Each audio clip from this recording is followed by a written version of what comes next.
In June 2014, 3 young camp counselors vanished without a trace while checking the North Ridge Trail route in the dense forest of Ozark National Forest.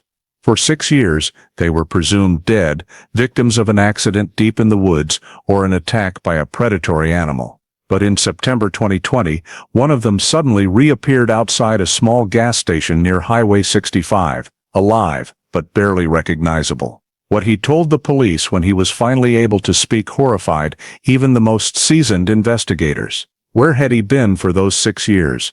And what really happened to all 3 of them?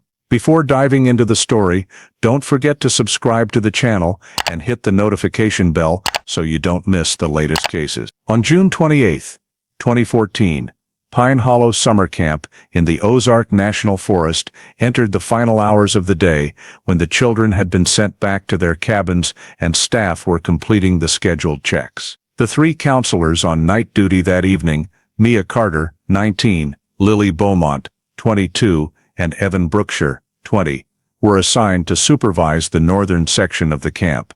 According to internal protocol, any unusual signal from the forest had to be verified before switching to overnight rest mode. Around 10:30 p.m., the camp manager received a report from Cabin 3 about strange sounds coming from near the North Ridge Trail. This was a short trail, regularly checked because it ran along the edge of the thick forest. The 3 counselors were assigned to leave the camp to investigate, carrying personal flashlights, an internal radio set, and an area map. Surveillance cameras at the central cabin recorded them passing through the north exit at 10:52 p.m., moving in the direction matching the assigned route, along North Ridge Trail to the intersection with the path leading down to the dry creek bed, then back. Radio logs showed a brief acknowledgement signal from Mia's group a few minutes after leaving camp, marking the last contact with all 3. The signal was completely lost at 10:58 p.m. Night staff attempted to re-establish contact multiple times but received no response, and they checked the radio equipment to rule out technical failure, but found nothing wrong. After the standard waiting period passed with no sign of the group returning, the camp manager activated the internal check procedure, sending 1 staff member along the trail for about 200 meters, using a bullhorn to call the 3 counselors' names, and sweeping activity areas to confirm they hadn't returned by another route. No signs indicated they had returned to camp or deviated from the assigned path.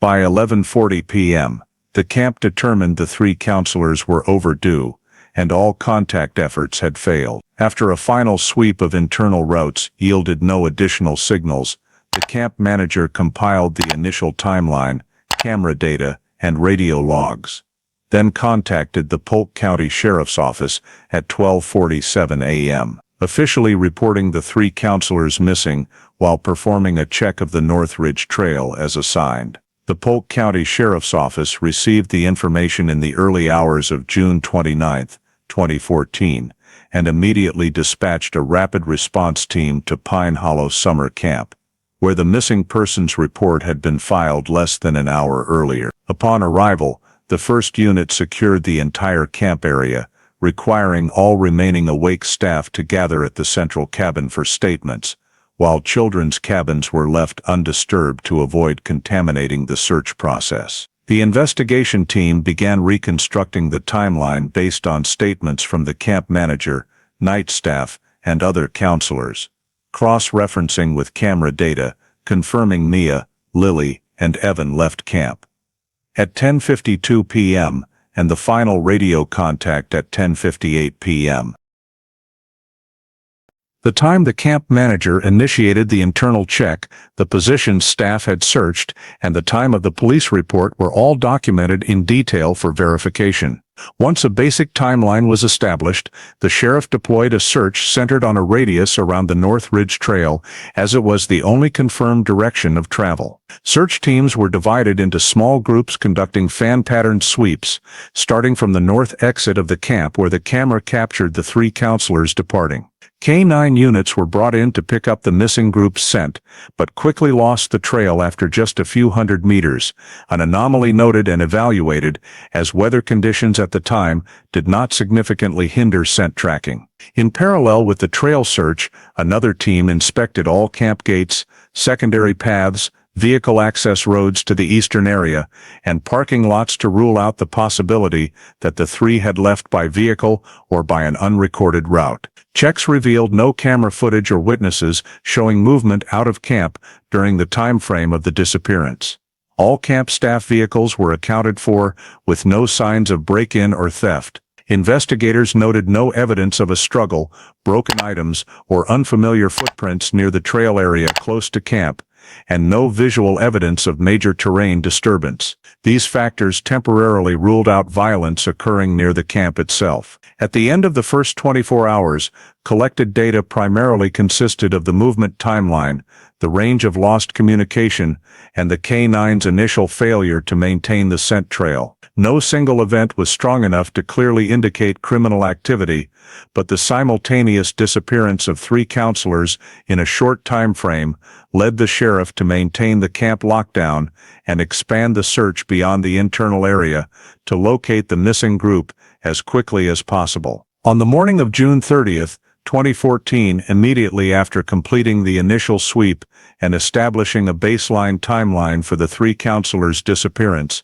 the Polk County Sheriff's Office coordinated with Arkansas Search and Rescue to launch an expanded search phase covering a 3 to 5 mile radius from Pine Hollow Summer Camp. The Ozark National Forest area, where the camp is located, features complex terrain with thick vegetation cover, irregular steep slopes, and an incomplete network of unmarked trails. Therefore, SAR divided the search area into grid sections based on large-scale topographic maps to ensure no gaps were missed. Teams were assigned parallel routes to sweep individual forest strips, starting from North Ridge Trail and expanding to adjacent ridge edges. At the same time, an Arkansas State Police helicopter, equipped with infrared cameras, was deployed for thermal scanning from above, within a 5 mile radius. The goal of this step was to identify any anomalous heat sources that might correspond to the missing person's locations,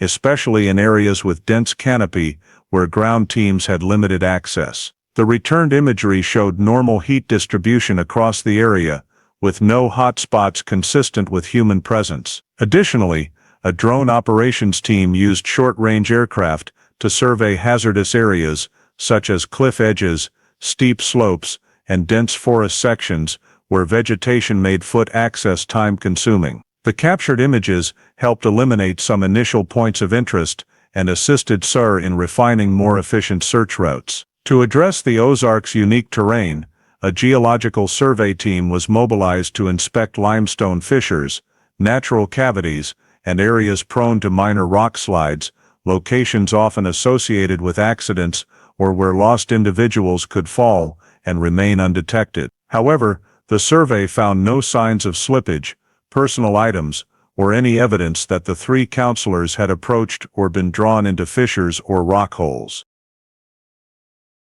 This forced investigators to shift away from the assumption that their disappearance was related to common terrain accidents in the area. While SAR was sweeping west of the trail, a ranger from the Forest Service reported that around 3 a.m., while assisting with checks in higher terrain on the northern ridge, he heard a sound resembling a low-speed generator running from an undetermined direction in the forest. This report was logged but not immediately verified, as the Ozarks occasionally host private campers using small generators, and sound in the forest can easily disperse and be difficult to locate. Nevertheless, the presence of a mechanical sound source late at night within close range of the camp, inconsistent with any permitted activity, was retained as a data point for further monitoring during the expanded search. As the search radius reached 5 miles, teams began inspecting secondary trails, old paths, and forest clearings connecting to unofficial climbing routes created by locals. While the Ozarks contain many spontaneous paths leading deep into the woods, the initial survey found no fresh evidence suggesting the 3 counselors had deviated from North Ridge Trail onto another route. Secondary trails showed no new footprints, dropped items, or campfire remnants, and no recent human activity. SAR also noted the absence of dropped objects, such as clothing, backpacks, flashlights, or documents, items commonly found in wilderness disappearances or hiking accidents. In particular, dangerous terrain sections like cliff edges, where falls are likely, were surveyed by drone and helicopter, but no areas showed disturbed ground or broken vegetation. By the end of the expanded search cycle, on June 30th and 31, the Sheriff's Office compiled all data: no anomalous heat sources, no terrain accident indicators, no trails leading away from camp, no new physical evidence, and no reports of strangers in the area during the disappearance window.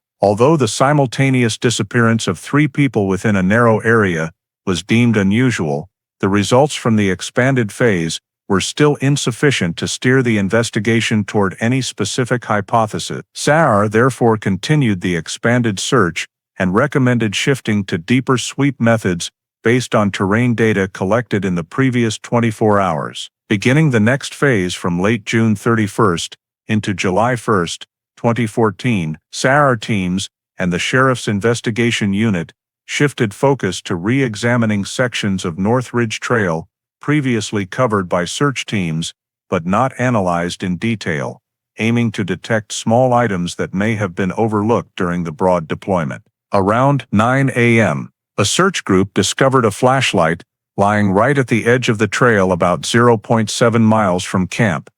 Camp management confirmed it was the standard issue flashlight given to counselors and the one used by Mia Carter during her shift. The flashlight's location was on flat ground with no slope or drop hazard, making its abandonment without impact marks noteworthy. About 300 meters farther north, another team found the internal radio, carried by Lily Beaumont, lying on the ground with its antenna detached and the casing showing no cracks. Technical specialists initially noted the radio had no signs of heavy impact damage, suggesting it had been deliberately manipulated rather than dropped randomly. Once both items were located and mapped, the tracking team analyzed the distances between them and the expected route of the 3 counselors. Both items were very close to the trail and not in areas prone to tripping, reducing the likelihood of accidental loss. In subsequent analysis, SAR shifted to evaluating remaining footprints on the ground.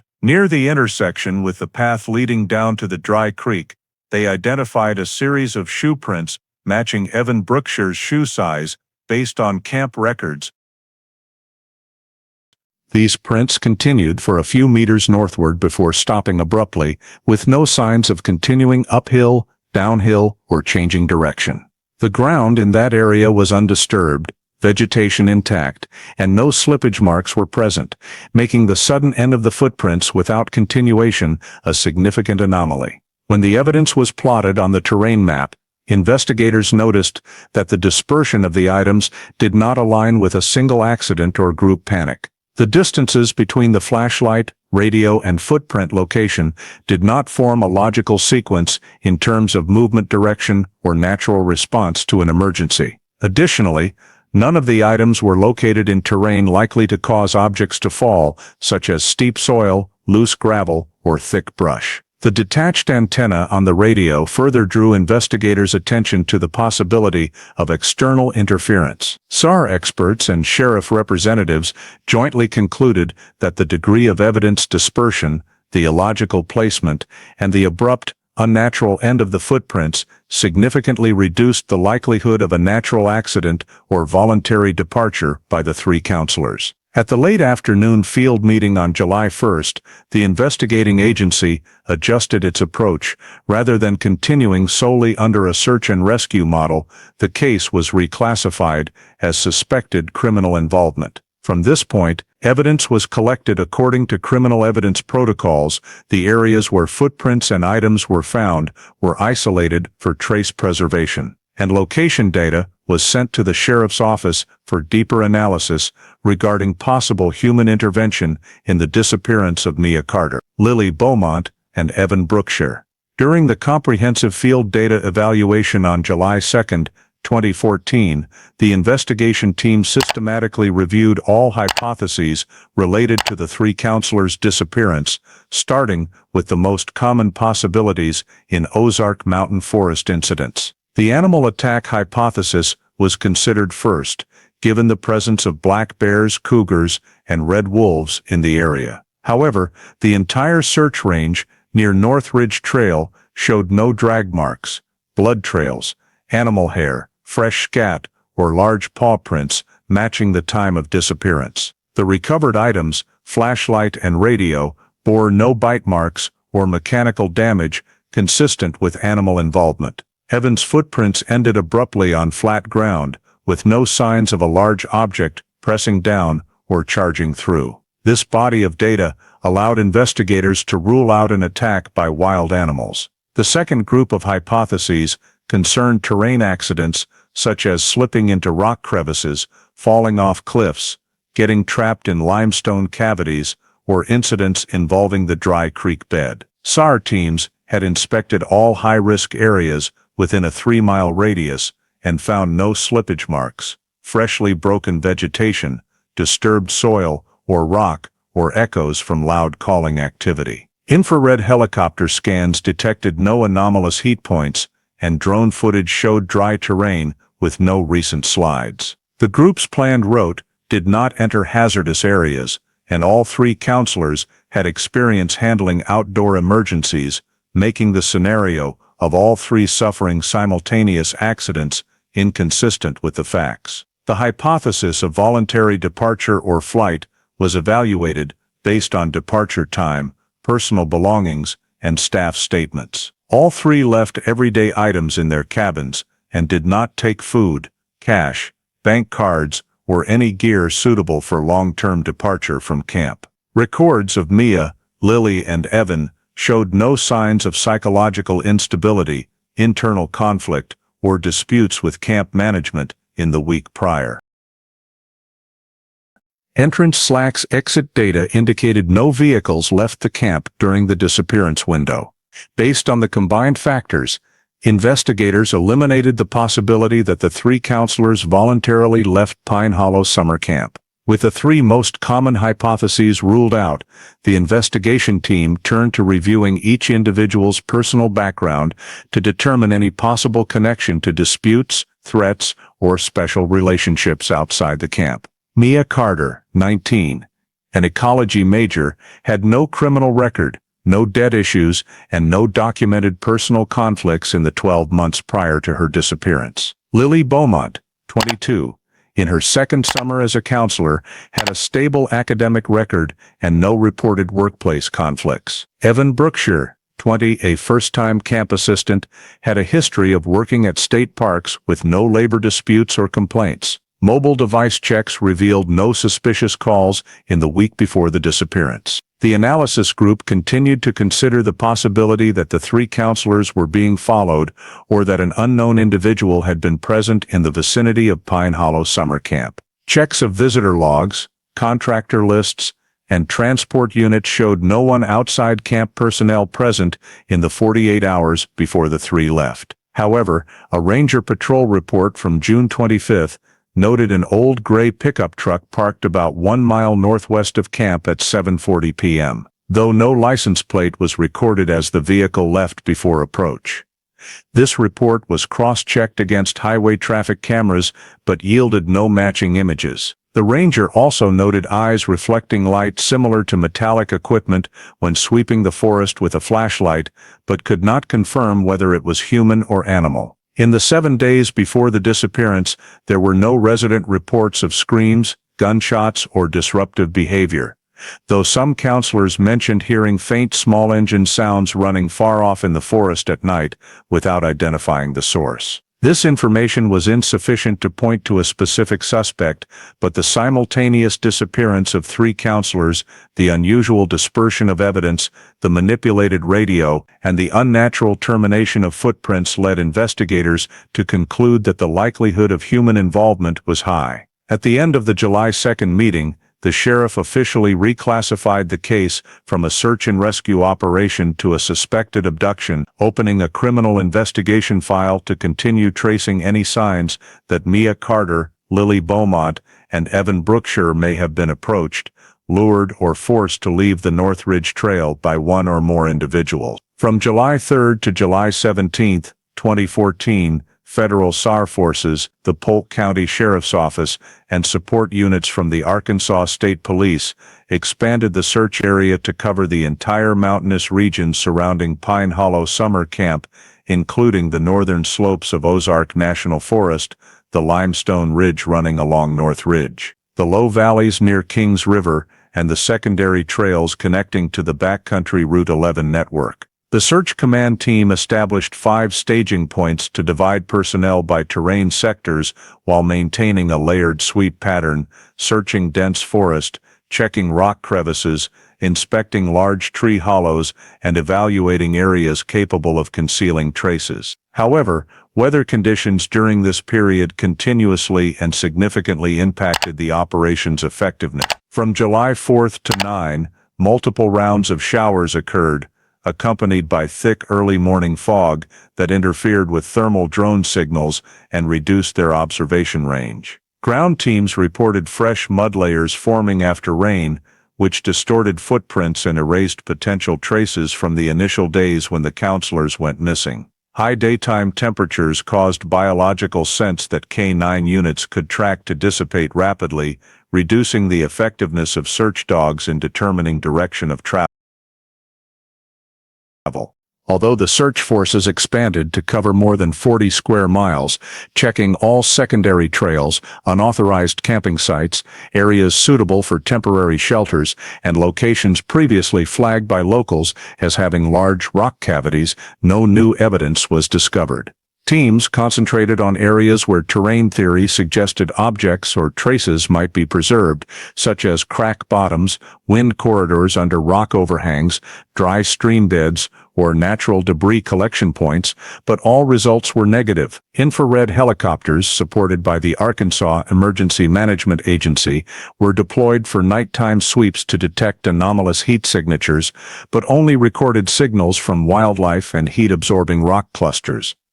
By July 12, the tactical analysis team reassessed the entire search area and concluded that if the 3 counselors were still within the central zone of the operation, the likelihood of them being discovered in the early days was very high due to relatively open terrain, moderate vegetation density, and the absence of natural structures large enough to conceal 3 people for an extended period. The lack of any survival signs, no fabric scraps, burn marks, movement trails, or makeshift structures, such as shelters, led the specialist team to lean toward the assessment that the group had left the central area either on the first night or within a very short time after losing contact. Nevertheless, due to the absence of direct evidence, teams continued expanding outward to 2 secondary ridgelines in the northeast and southwest directions, but still obtained no results. On July 15th, federal specialists issued a report stating that no reasonable leads existed to justify further expanding the search radius without incurring resource expenditure disproportionate to the probability of finding evidence. At the same time, the sheriff completed compilation of data from camp entrance cameras, staff statements, evidence collected from the scene, and patrol reports, but no new elements emerged. The simultaneous disappearance of 3 counselors without leaving any trace caused the case to reach a complete impasse. After consultation with supporting agencies, on July 17, the large-scale search operation was officially scaled back. Federal SAR forces withdrew the majority of personnel from the area, leaving only a small team to maintain periodic checks for the following 2 weeks. The case file was transferred to undetermined cause status and continued under passive monitoring as an unsolved missing persons case. For Pine Hollow Summer Camp, pressure from victims' families, the local community, and the media forced management to decide to close the entire camp indefinitely on July 18. All summer activities were canceled, staff were withdrawn from the area, and facilities were sealed for investigation. Although the search operation lasted more than 2 weeks, mobilized over 120 personnel, and covered a large area, no progress was made indicating the location, condition or direction of travel of Mia Carter, Lily Beaumont, and Evan Brookshire, leaving a complete data void and pushing the case into a prolonged stalemate. 6 years after the search operation ended, on the morning of September 11, 2020, a truck driver on the Little Rock-Branson Road reported to Arkansas State Police that he had seen a young man in an exhausted state standing close to the shoulder near mile marker 142 on Highway 65, more than 18 miles from the eastern edge of Ozark National Forest. When the first patrol officer approached, the individual had no identification, was wearing old and faded clothing,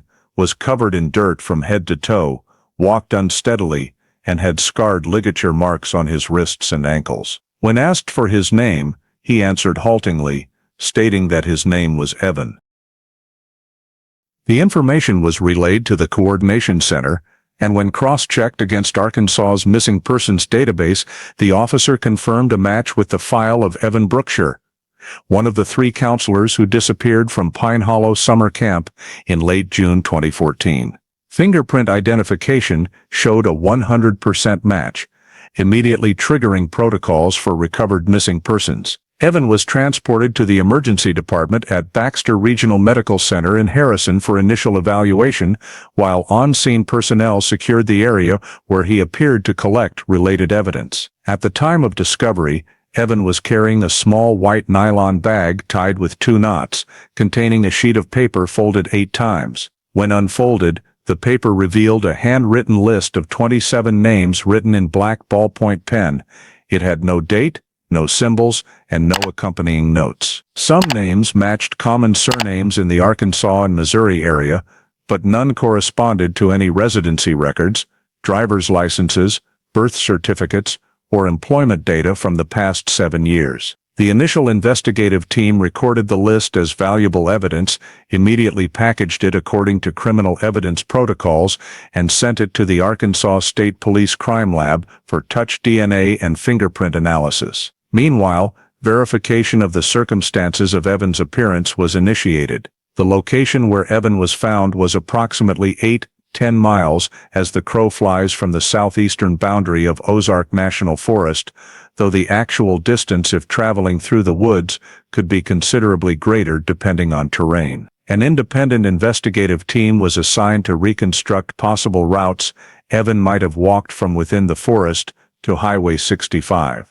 Topographic maps showed 3 primary directions: northeast along the limestone slope cutting through the crags area, south through a narrow valley crossing 2 branches of Dry Creek, or southwest from the backcountry region with no official trails. All 3 routes featured rugged terrain requiring good physical condition and were unsuitable for a debilitated person to travel long distances unaided. However, no fresh footprints, slip marks or discarded items were found along any feasible routes, making determination of Evan's direction of travel extremely difficult. When expanding the survey, investigators noted that the area where Evan appeared had no residences within a 1-mile radius, no nearby traffic cameras, and very low vehicle traffic on that section of Highway 65 during early morning hours, suggesting Evan may have been present there for an undetermined period before being discovered. Trace specialists analyzed the mud on Evan's shoes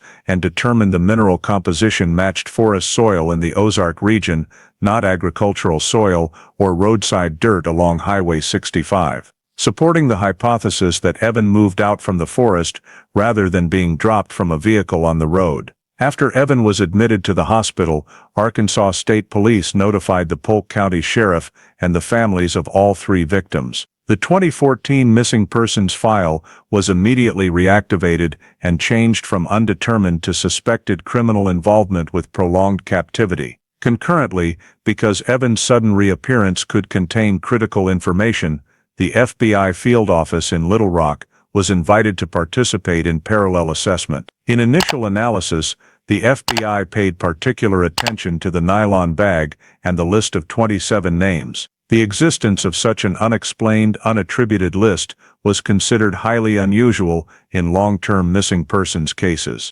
At the same time, Arkansas State Police focused on checking routes leading from the forest to Highway 65 within a 12-mile radius. Old trailheads, former hunting cabins, abandoned logging sites, and remnants of foundations from 1960s structures were re-examined. No active unauthorized facilities were recorded at that time, but some areas showed signs of past activity, such as cold fire pits, fire-damaged plastic fragments, and scattered rusted metal frames. However, no clear evidence indicated these were locations where Evan had been present. Procedurally, the sudden reappearance of a person declared missing for 6 years required a comprehensive re-examination of the original case file, including evidence, search maps, witness statements, and previously inconclusive data. The Polk County Sheriff immediately formed a dedicated investigative task force to handle all new developments, prioritizing tracing the origin of the 27-name list, analyzing Evan's possible travel route, and determining the timing of his departure from any presumed place of confinement. Although no official statement had yet been obtained from Evan, his presence on Highway 65, after 6 years missing, provided the first evidence suggesting the 3 counselors may not have left Ozark National Forest in the initial days, but instead were held somewhere deep within the wooded area. With Evan Brookshire found alive, the entire case file was reopened under a special investigation designation, transferred to joint jurisdiction between Arkansas State Police and the FBI, laying the foundation for a new investigative phase aimed at determining what happened during the 6 years he was missing and whether the other 2 counselors were still alive.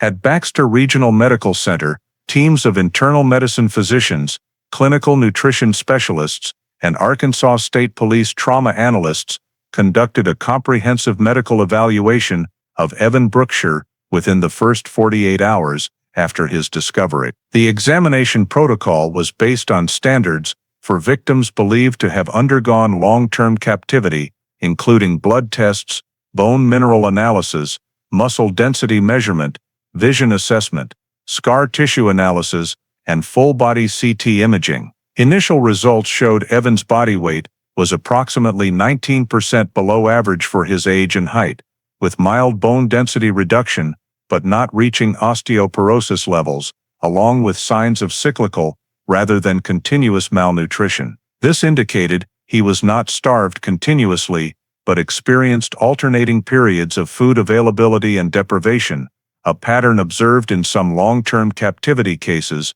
where rations were controlled but not intended to cause death. Additionally, clinical analysis noted Evan's skin displayed patchy pigmentation bands, characteristic of very limited light exposure over an extended period, along with abnormally low vitamin D levels, consistent with living in an enclosed, low natural light environment. Vision specialists found Evan's pupils exhibited delayed adaptation when transitioning between bright and dim light and vice versa, an indirect indicator of prolonged exposure to stable low-level, non-cyclical lighting unlike natural sunlight. In musculoskeletal examination, doctors noted thin horizontal scar bands across the wrists and ankles in positions typical of prolonged restraint using fabric or synthetic ties. These scars were fully healed, flat-surfaced, and showed at least 3 distinct formation phases based on scar tissue pigmentation progression, indicating restraint or fixation likely occurred in repeated extended episodes over multiple years. At the knees and elbows, the medical team identified soft tissue wear patterns consistent with prolonged standing, sitting with minimal position change, suggesting semi-fixed confinement in a small space. Calluses on the soles of his feet indicated Evan had walked primarily on flat artificial surfaces rather than natural terrain, such as soil, rock, or wood, during most of his missing period. Further analysis by the trauma team revealed that the scar structure on the wrists was covered by a thin but uniform tissue layer, indicating the restraining material had a smooth, non-abrasive surface, similar to synthetic cord or polymer restraints rather than natural rope or metal cable. This reinforced the conclusion that the confinement environment was not a natural rock cave or temporary forest shelter, but a man-made space equipped with artificial materials or fixtures. Toxicology screening detected no traces of neuroinhibitors, high-dose sedatives, or narcotics, but blood cortisol levels were abnormally low compared to individuals with chronic stress history. According to an FBI psychophysiological specialist, this can occur when the body is forced into prolonged passive states under monotonous lighting and enforced routines, causing stress hormone response mechanisms to become blunted. Conversely, Evan's immune system showed evidence of prior responses to repeated mild infections, patterns typical of living in poorly ventilated enclosed spaces. Mineral analysis of hair and nails revealed cyclical fluctuations in copper and sodium concentrations, a characteristic matching patterns seen in victims held in underground rooms or metal containers where ambient temperature varied seasonally, but light and food were supplied on fixed schedules. When compared with long-term captivity reports previously handled by the FBI, including a 9-year confinement case in Ohio, an underground room case in California, and 2 container survival cases in New Mexico, the specialist team observed strong similarities between Evan's condition and injury patterns of victims who lived in designed enclosed spaces intended to restrict vision, movement, and external environmental interaction. Notably, Evan's level of injury showed no evidence of direct violence, such as fractures, sprains, or severe soft tissue trauma, leading the team to conclude that the captor's purpose was not labor exploitation or torture, but likely long-term control through isolation or behavioral experimentation. Several minute skin lesions on Evan, consisting of evenly spaced tiny brown dots on his right arm and back, were evaluated by dermatologists as potentially consistent with temporary attachment of devices such as adhesive biomedical sensors or hormone monitoring equipment. Although not yet confirmed, the FBI team noted this as a feature requiring further analysis because it did not match any known natural injury patterns in mountainous forest environments. Collagen degradation ratios and scars, combined with nail growth rates, indicated Evan had been in low natural light conditions continuously for at least 5 years, interspersed with 1 year of higher light exposure,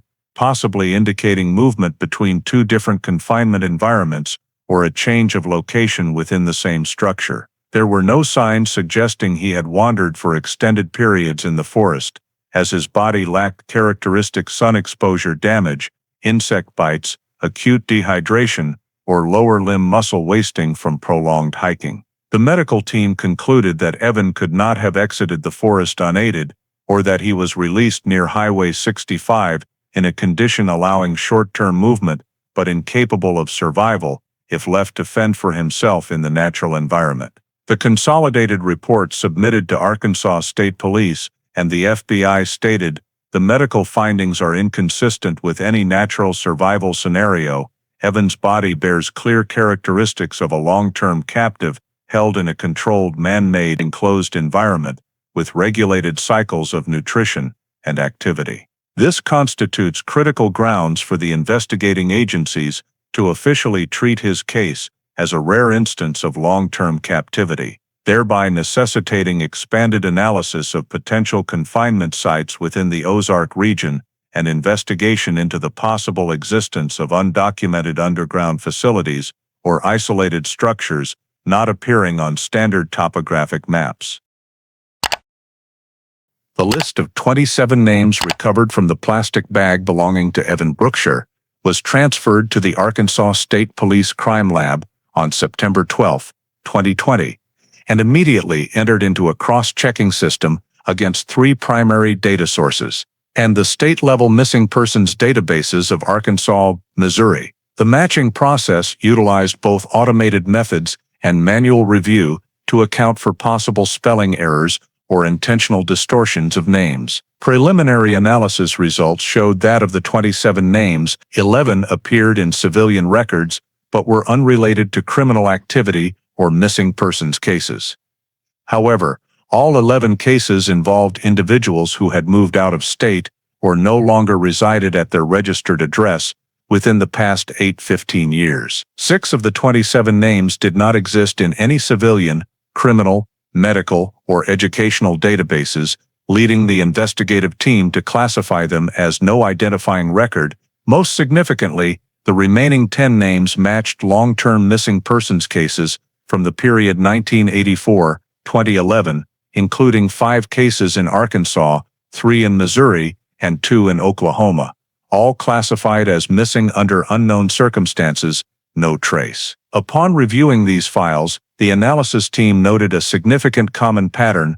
All victims disappeared while engaged in activities in forested, mountainous, or semi-wilderness environments within a radius of 40 to 190 miles from Ozark National Forest, and most disappeared during the months of May through September, coinciding with peak outdoor activity season. No personal connections between the victims were found, but the temporal and geographic patterns suggested that the list may be related to these cases in some as yet undetermined manner. The paper document containing the list also featured small notations written next to 18 of the 27 names. These notations consisted of 3 types: Cycle A, Cycle B, and Terminated. The forensics team used contrast enhancement software to clearly read each notation, as some strokes were faded due to years of folding. When mapping the entire list, they discovered that the order of the notations was not random.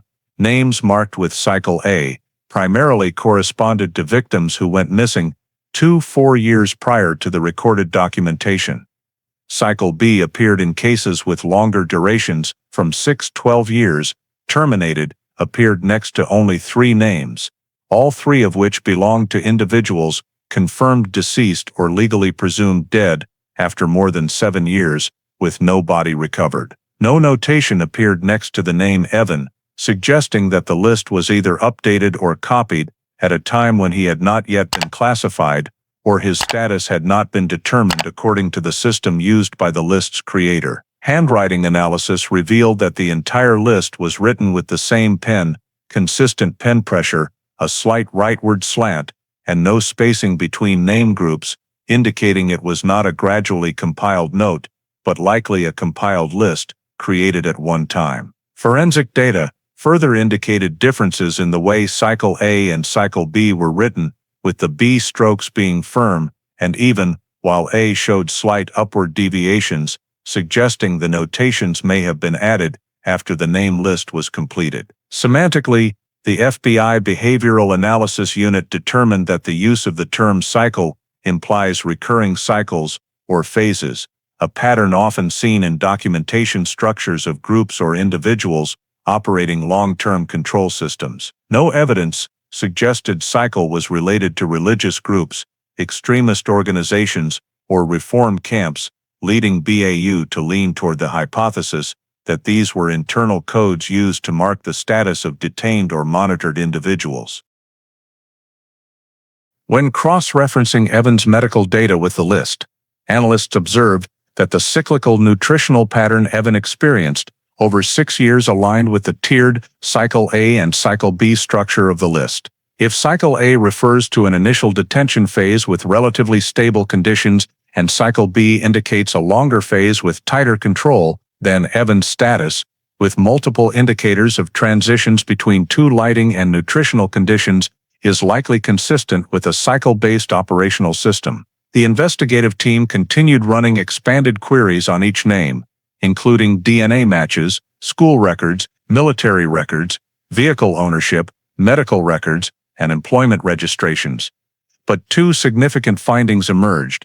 4 names marked Cycle B were not only missing, but had last been reported seen in forested areas 70 to 120 miles from Ozark, and in all 4 cases, search teams had documented inexplicably scattered physical evidence. This coincidence increased the credibility of the hypothesis that the list served as a form of cycle tracking log used to classify the status of detained or controlled individuals. When the FBI modeled the list, they identified 3 possible structures: sequential, phase-grouped, and exclusionary. Simulation results showed that the cyclical phase grouping model fit best, as the time-missing ratios of names in groups A and B matched the long-term trauma patterns observed in captivity cases previously handled by the FBI. At the end-of-day comprehensive analysis meeting on September 15, 2020, Arkansas State Police and the FBI jointly concluded that the list of 27 names was not a random document or personal note of Evans. It was highly likely a systematic record related to subjects who had been or were being held in a cycle-based operational structure. The fact that the list contained historical missing persons, non-existent names, and ordinary civilian records suggested it might be a mixed or reference compilation used for classification purposes. Based on these findings, the investigative team opened a new line of analysis. The list may be the first concrete evidence indicating that the disappearance of Evan Brookshire and the two remaining counselors was not an isolated event, but part of a larger, multi-decade operational structure with mechanisms for tracking, classifying, and marking the status of involved individuals, raising questions about the existence of a facility, system, or actor operating on stable cycles in the Ozark region or nearby areas. In the first 72 hours after his medical condition stabilized, the multi-agency investigative team, consisting of the FBI, Arkansas State Police, and forensic psychologists, began the process of extracting sensory information from Evan Brookshire, focusing on identifying the detention environment based on non-linear but inferentially valuable descriptions. Since Evan could not provide linear time or spatial data, the team only asked him to describe individual sensory elements he could recall. During extended but controlled sessions, Evan stated that the area where he was held for most of the time had a stable temperature around cool but not freezing, with no clear day-night fluctuations. This was consistent with an underground environment or a well-insulated structure. He described the surrounding surface material as hard, smooth, not natural stone. When tapped with a knuckle, it produced a solid echo, not completely hollow. This characteristic led the technical team to rule out natural Ozark limestone caves, which typically produce broad, variable echoes, unlike the consistent solid echo from concrete or thick metal surfaces. Regarding odor, Evan described a slight damp and metallic smell present almost continuously, interspersed with periods of ozone or faint machine oil odor. Ozone smell often occurs with high-power electrical equipment or friction-generating ventilation fans. Machine oil suggested the possible presence of a generator, mechanical equipment, or forced ventilation system. When asked about sounds, Evan reported frequently hearing a steady, slow-rhythm vibration, like an engine running under low load, sometimes accompanied by a slight clicking, as if a metal mechanism were cycling. Notably, he insisted he never heard natural wind, rain, or animal sounds, indicating significant soundproofing from the surface. During certain periods he described as corresponding to being moved, the sounds changed markedly. During transport, he heard more hollow echoes, rapid temperature changes, and phases of stronger light shifts. This led the investigative team to hypothesize that Evan had been moved between two different detention areas within the same structure, or between two separate locations belonging to the same operational system. Some of Evan's descriptions of the floor indicated a flat, uniformly rough surface, similar to polished concrete or treated non-slip steel, completely unlike natural forest mountain surfaces. When questioned about lighting cycles, Evan stated that the light did not follow day-night patterns and was usually slightly bluish-white in color, low intensity, non-glaring, consistent with industrial LED or modern fluorescent lighting in enclosed spaces. The FBI's lighting specialists analyzed that slightly bluish-white light typically corresponds to 5,000–6,000 K LED bulbs, not the warm yellow of halogen or common household bulbs. This reinforced the hypothesis that the detention environment was an engineered facility with proper lighting installation, not a natural space or temporary shelter. When probed further about background noise, Evan described occasionally hearing metal ringing, repeating every few minutes, low volume but steady. FBI engineers assessed that this sound could correspond to water pumps or compressed air equipment used in old underground facilities, renovated mines, or subterranean bunkers. Additionally, Evan noted that at rare moments he sensed a slight incline when being moved between areas and described the transit space as tight, longer echoes, no machinery vibration, possibly a connecting corridor or auxiliary tunnel. These descriptions were entered into an acoustic reconstruction model to determine the type of structure. Acoustic analysis results showed Evans' descriptions matched tubular spaces or small rooms with concrete walls, minimal furnishings, mechanical ventilation, and isolation from the surface at a minimum depth of 6-12 feet. From this data, the investigative team narrowed potential detention structure types to 3 abandoned mines that had been renovated, old civilian or military bunkers remaining from the 1950s, 1980s, and underground facilities formerly used for forestry projects or private research that were no longer operational. Prior USGS geological maps recorded dozens of abandoned limestone mines in Ozark dating from the 1930s, some with multi-level deep tunnel systems. However, most had collapsed or flooded and lacked electrical systems. This made the abandoned mine category viable only if significant renovation had occurred, including the addition of generators, lighting, and ventilation. The second type, bunkers, was considered more likely due to the match with ozone smell, stable background vibration, and constant temperature. During the Cold War, several small bunkers in Arkansas were built for communications, document storage, or shelter purposes, though most were sealed or demolished, and archival records are incomplete. If an old bunker was forgotten or inaccurately documented, it could have been repurposed by an individual or group for long-term detention. The third type, underground civilian or private facilities, was also considered, particularly those used as cold storage or subterranean research rooms in the 1970s, 1990s. Such facilities typically feature thick concrete walls, stable ventilation, and lighting consistent with Evans' descriptions. When cross-referencing Evans' extracted data with the 27 names on the list, the analysis team hypothesized that Evan had been moved between 2 different cycles or areas of detention within the same facility. A more stable area, with less light and stronger vibration corresponding to cycle B, and a shorter-term area with more light variation and less background vibration corresponding to cycle A. The temperature changes and surface sensations Evan described also fit a dual-area operational model. Ultimately, based on the collection of sensory descriptions, acoustic modeling, and geological maps, the FBI and Arkansas State Police technical team preliminarily identified 3 types of matching structures, abandoned mine sections in northeastern Ozark with recorded auxiliary facilities.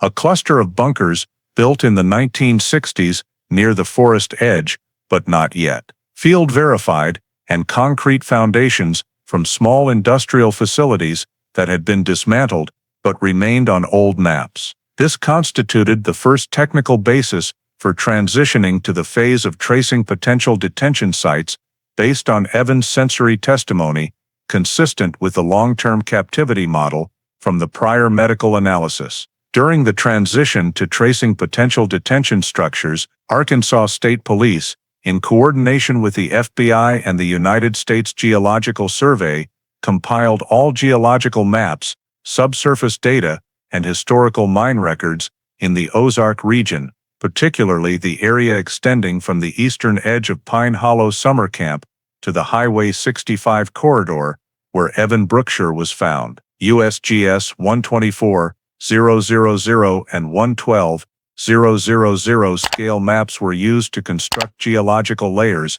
identifying limestone blocks capable of forming natural caves and bedrock areas previously recorded as industrially exploited. From Arkansas Geological Survey mine records, the investigative team confirmed that within a 30-mile radius, there were at least 41 abandoned limestone mines and 7 abandoned barite mines from the 1930s, 1960s. Many of these had tunnel systems dug 10-40 meters deep, with entrances no longer visible on the surface. However, Most old mine records lack detailed subsurface structure or auxiliary tunnel information because documentation from that era typically recorded only primary extraction data, leaving open the possibility of forgotten or improperly sealed tunnels. When matching this geological data with Evans' sensory descriptions from the previous section, including stable temperature, background vibration, ozone smell, and smooth concrete-like surfaces, the analysis team eliminated most natural caves and focused on mines that had undergone mechanical modification or could have been repurposed. To identify subsurface anomalies with no surface traces, the technical team deployed high-resolution LiDAR scanning, utilizing USGS data from the 3D elevation program, combined with supplementary FBI helicopter flights. LiDAR allowed removal of the dense Ozark vegetation layer, revealing micro-topographic features, including sink depressions, artificial trenches, unnatural straight lines, subsidence zones, and non-natural shapes potentially indicating underground structures. Upon processing, the GIS team identified 17 anomalies within 25 miles of Pine Hollow, of which only 6 had shapes, sizes, and reflection patterns consistent with subsurface structures having hard walls or roofs. 3 of these anomalies were located near thick Boone Formation, limestone seams, areas with a history of mining. 2 others were near Dry Creek Valley, but had no record of prior construction. The final anomaly was located approximately 4.8 miles from Highway 65, near a transitional forest area with no recorded mining activity, but showing a rectangular ground depression, 12 meters long, a characteristic form of a bunker or buried facility. When cross-referencing anomaly locations with the disappearance route from Pine Hollow and Evans' likely travel distance, the investigative team eliminated anomalies that were too far or located in steep terrain unsuitable for transporting a restrained person. Feasible route analysis indicated the most logical path extended northeast from North Ridge Trail, crossing shallow valleys, then connecting to a narrow ravine leading toward anomaly clusters 4 and 5. Cluster Anomaly 4 drew particular attention due to its multi-layered LiDAR reflection structure, a pattern commonly associated with facilities having corridors or divided underground rooms, and its location 12 miles as the crow flies from where Evan was found, consistent with the hypothesis that he may have been released or escaped from a nearby point before moving eastward. When describing sensations of sound and vibration, Evan had stated that whenever his body touched the wall, he felt uniform vibration, as if heavy mechanical equipment were continuously operating. When this data was entered into reverse acoustic analysis models, specialists determined the subsurface structure must contain at least one large chamber housing heavy equipment and walls thick enough to transmit vibrations. This led the investigative team to continue prioritizing anomalies 4 and 5, as both were situated in stable limestone, the most favorable material for constructing or retrofitting collapse-resistant underground rooms. By integrating geological map data, Evans' sensory model, and the cycle-classified list of 27 names, the investigative team created a risk map marking each anomaly according to its fit with testimony and captivity characteristics. Specifically, Anomaly 4 scored highest due to its position near the assumed travel route,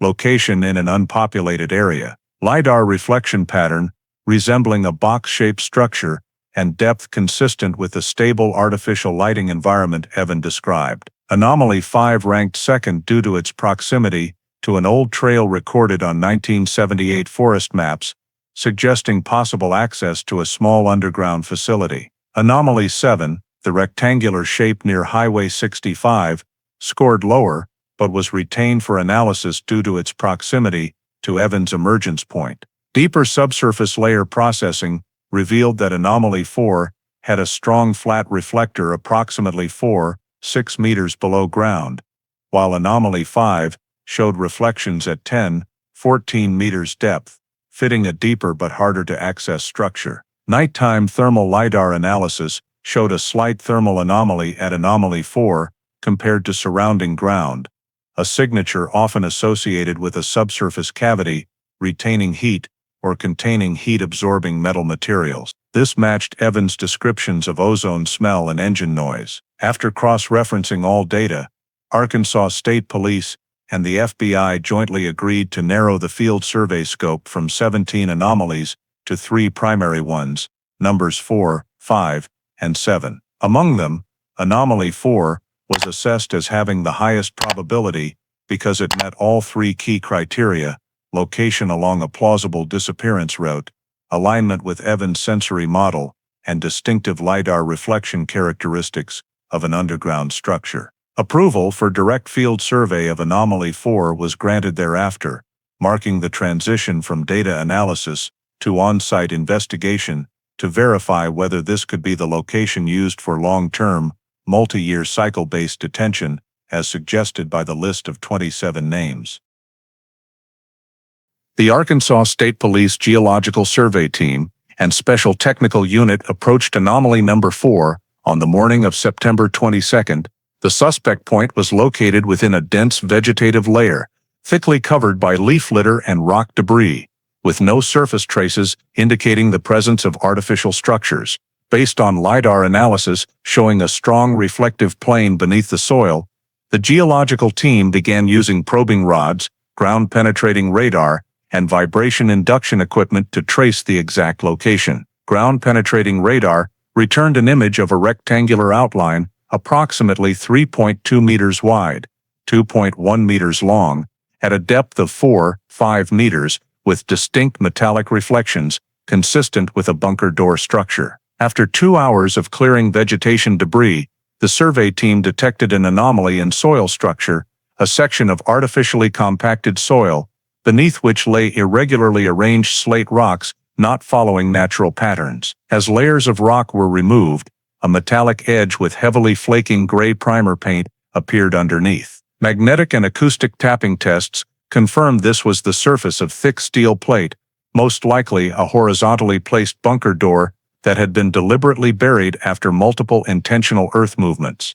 Based on the degree of corrosion and rust thickness, the forensic team estimated the steel door had been covered for at least 15 to 25 years, consistent with the hypothesis that the structure had long been removed from official maps but continued to be used afterward. At the edge of the steel door, the survey team found 2 heavy hinge plates that had been welded shut and completely covered by compacted soil, along with small crescent-shaped gouge marks on the surrounding rock.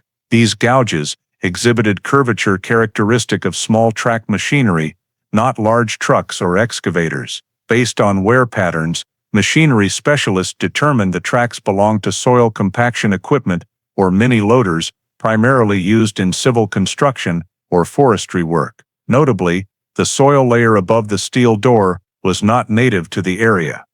Grain analysis of samples showed significantly higher clay content than normal, suggesting it had been transported and dumped for camouflage rather than resulting from natural weathering. As the survey expanded outward, the investigation team discovered 3 arc-shaped soil compaction points with structures similar to temporary access paths that had been graded and then erased. These compaction points only became visible through GPR analysis, indicating they had been used years earlier, but were subsequently covered by thick vegetation growth over time. Mechanical soil analysis confirmed small-scale machinery activity in at least 3 distinct phases, separated by several years, consistent with the cycle pattern suggested by the list of 27 names. This led the investigation team to assess that the structure below was not used only once, but was likely opened, closed, and recovered in periodic cycles. Before entry, the technical team had to evaluate the stability of the steel door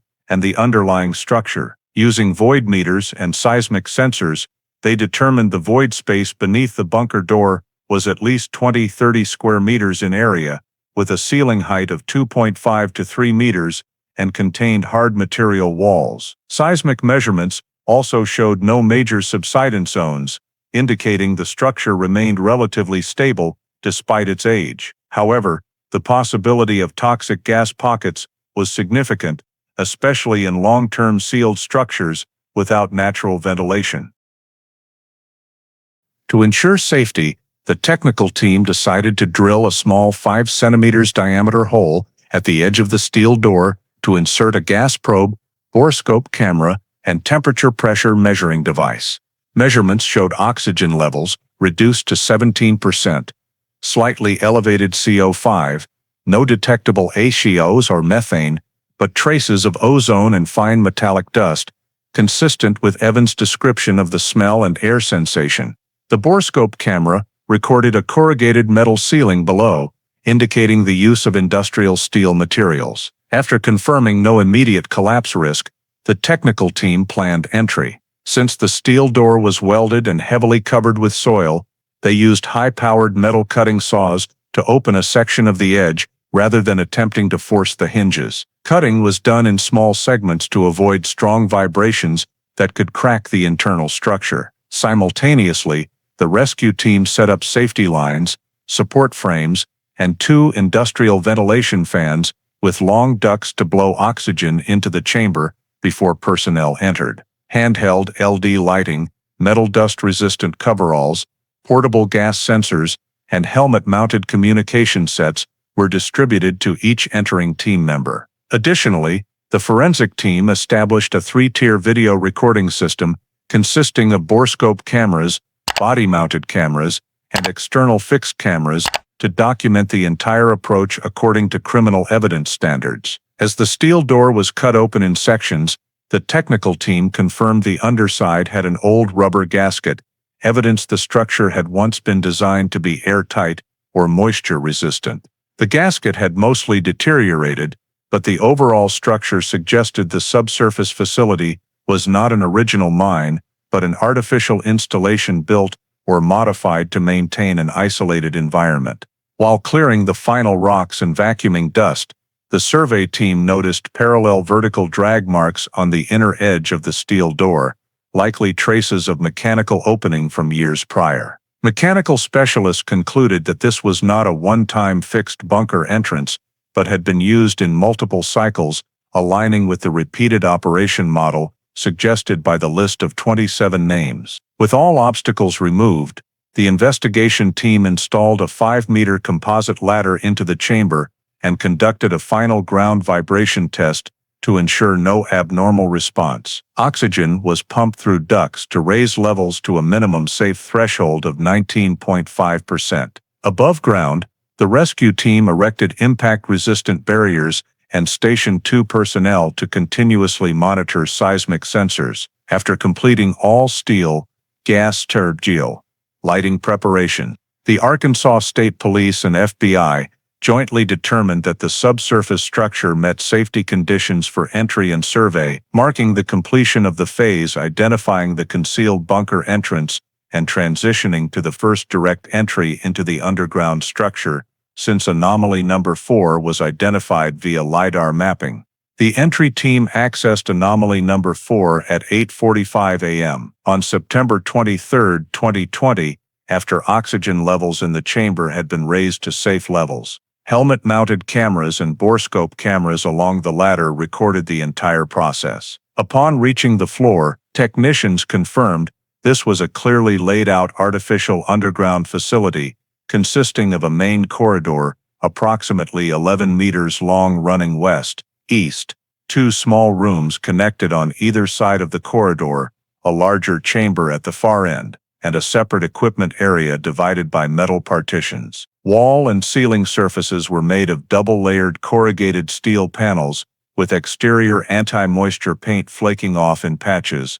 The floor was rough-troweled concrete, consistent with Evans' sensory description. Average ceiling height measured 2.6 meters, temperature maintained at 54-56 degrees Fahrenheit, matching data from the victim's sensory reports.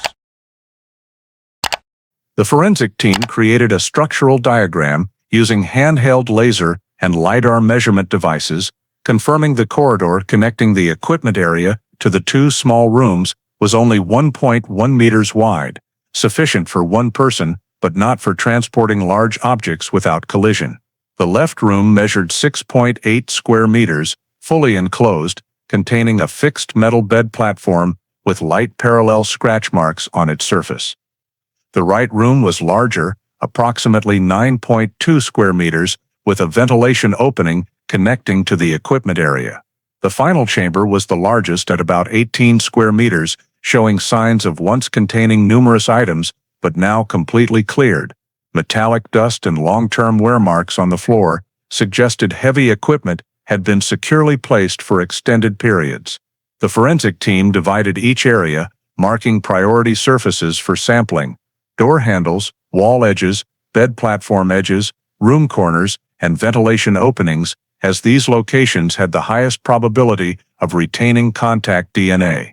DNA swabs were packaged and sealed per protocol, while wall-adhered dust, paint flakes, fabric fibers, and metallic particles were also collected for material analysis. When scanning the left room floor with forensic ultraviolet light, the investigation team detected faint repeated contact glow patterns consistent with friction from restrained wrists or ankles. In the corner of this room, beneath a thin layer of dust, they found 2 long light brown hairs and 1 short black hair, all collected as samples. In the right room, under the gap between the wall-mounted platform and floor, the forensic team recovered a 1.2 centimeters piece of dark blue synthetic fabric with fine stitching. In the large final chamber, a small patch of flaked dead skin was collected from a concrete groove. In the equipment area, examination revealed a small, very old generator with obliterated labeling, no longer functional, but still connected to copper wiring running along the ceiling. There were 2 vintage mechanical electrical panels containing glass fuses, cloth-wrapped conductors, and 3 manual toggle switches. In the corner, a box-type analog camera with 16mm lens, no power source, was found along with cabling running through the wall to the final holding chamber.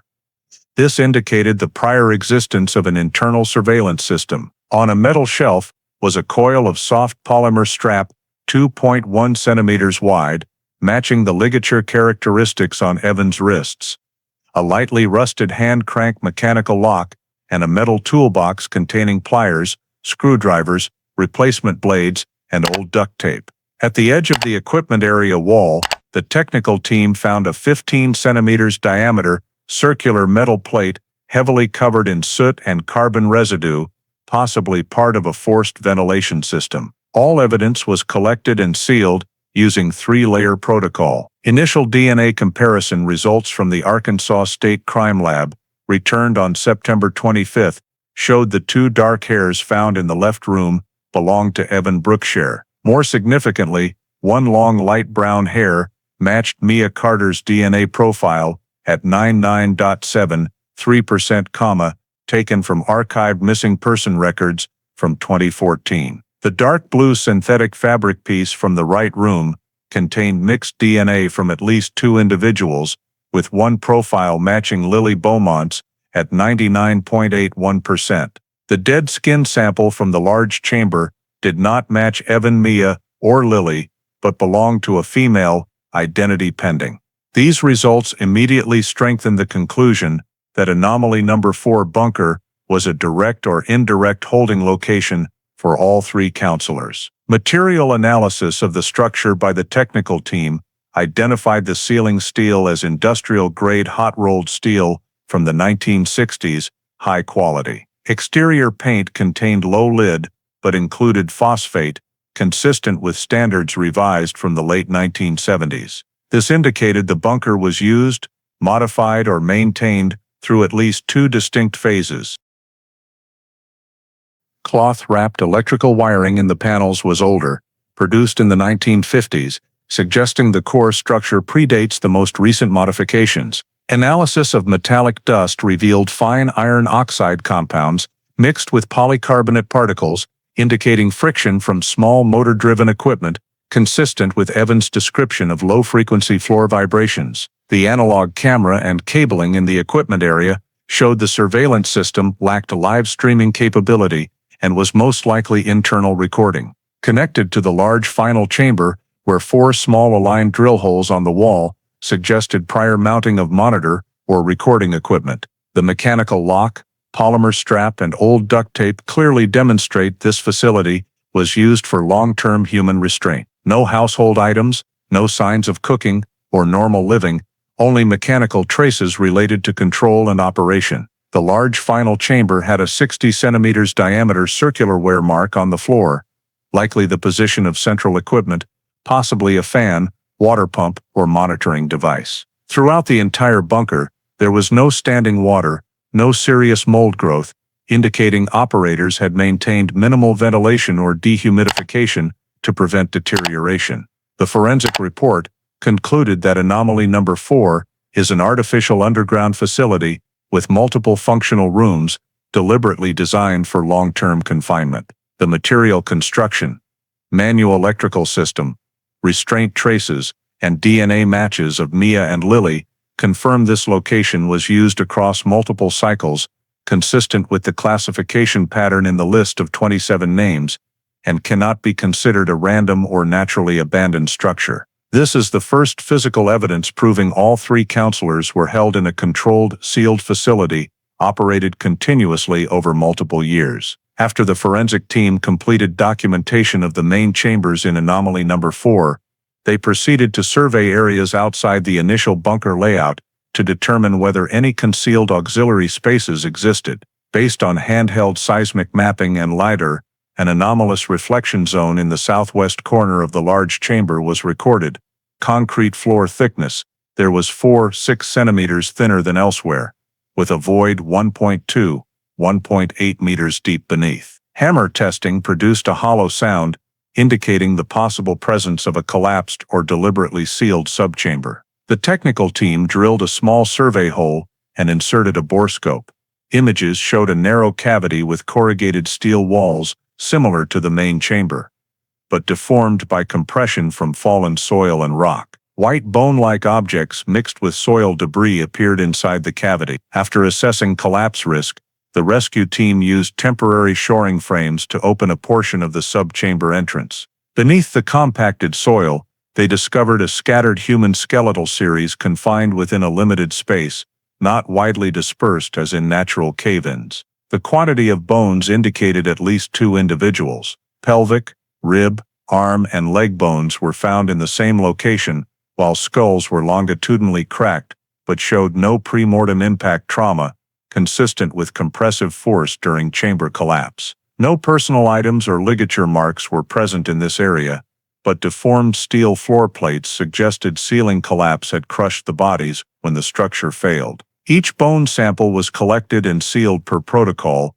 then transported to Arkansas State Crime Lab for identification analysis. Based on femur length, joint wear, and pelvic structure, forensic anthropologists determined the 2 victims were young adults, 1 male and 1 female. DNA from spongy pelvic bone of the female victim matched Lily Beaumont's profile at 99.92%. DNA from molar teeth of the male victim matched Mia Carter's archived missing person profile at 99.87%, confirming the identities of the 2 remaining counselors.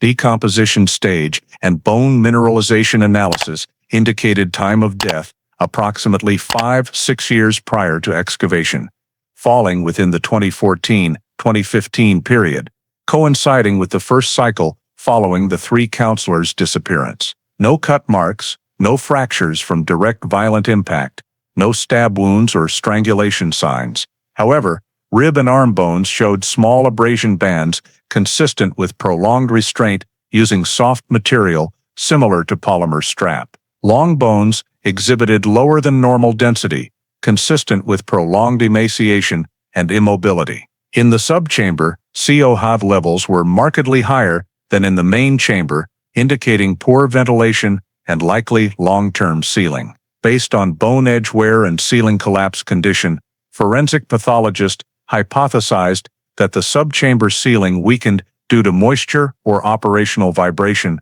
and collapsed, while the 2 victims were inside or shortly after their deaths without subsequent removal. No evidence of medical care or post-mortem relocation.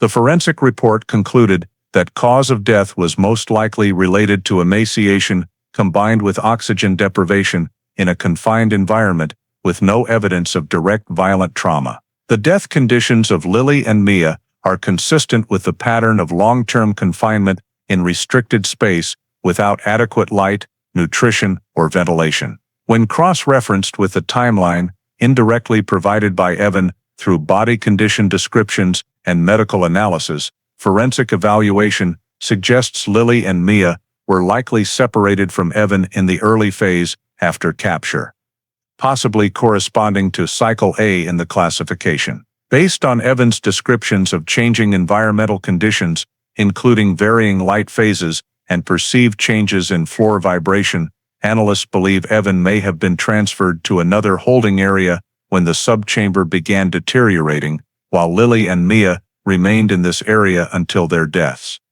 Bone positioning and collapse condition indicate they were not removed even after death. This data supports the hypothesis that operators ceased accessing the subchamber after the victims' deaths, or deliberately abandoned the area and shifted all activity to the remaining portion of the facility. Summary of findings: Lily Beaumont and Mia Carter died in a confined holding environment without direct violent trauma. Cause of death related to emaciation and oxygen deprivation. Time of death aligns with the early phase of the confinement cycle, and the collapsed subchamber structure explains why their remains were not discovered during the 2014 search. After completing the forensic analysis and identification of functions for each area in Anomaly Bunker Number 4, the Arkansas State Police and FBI moved into the suspect identification and tracing phase by compiling all technical traces obtained inside the bunker. The first focus was the analysis of the peeling paint layer on the ceiling and wall steel plates, which contained low levels of phosphates and lead, an industrial paint formula characteristic of private research facilities and laboratories used only before 1995. The FBI Materials Laboratory identified this paint compound as belonging to the product line of Mid-South Industrial Coatings, a supplier that operated in Arkansas and Missouri from 1978 to 2002. Combined with Raman spectroscopy analysis, technicians determined the structure had undergone at least two different paint layers, an original coat from the 1960s and a renovation coat from the 1980s, 1990s. This proved the facility had not been abandoned, but had been used, maintained, or renovated through multiple cycles. In parallel, metal dust samples collected from the equipment area were sent to the FBI's microanalysis laboratory.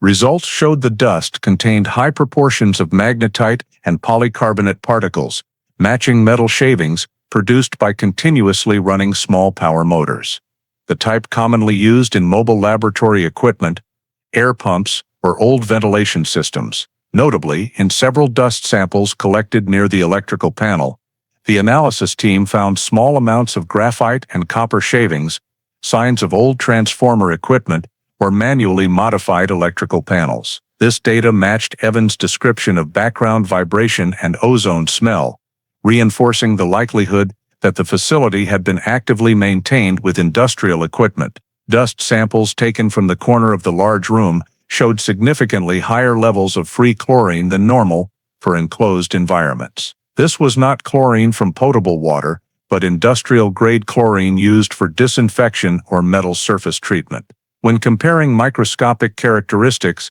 specialists determined this chlorine matched products from two companies, Ozark Chemical Supply and Midwest Purification Labs, both of which distributed industrial chlorine in the Arkansas region before scaling back operations in the early 2000s. With this data, the FBI compiled a list of more than 160 research facilities, private laboratories, electronics manufacturing plants, industrial warehouses, and materials businesses that had operated within a 50-mile radius of Anomaly Number 4 during the period 1980-2015. The list included facilities that had closed, were still active, or had relocated. From this list, the investigation team further filtered by criteria facilities that had used Mid-South Industrial Coatings, paint compounds, purchased pure industrial chlorine, and owned or serviced small electromechanical equipment. After 2 days of cross-referencing industrial supply purchase records,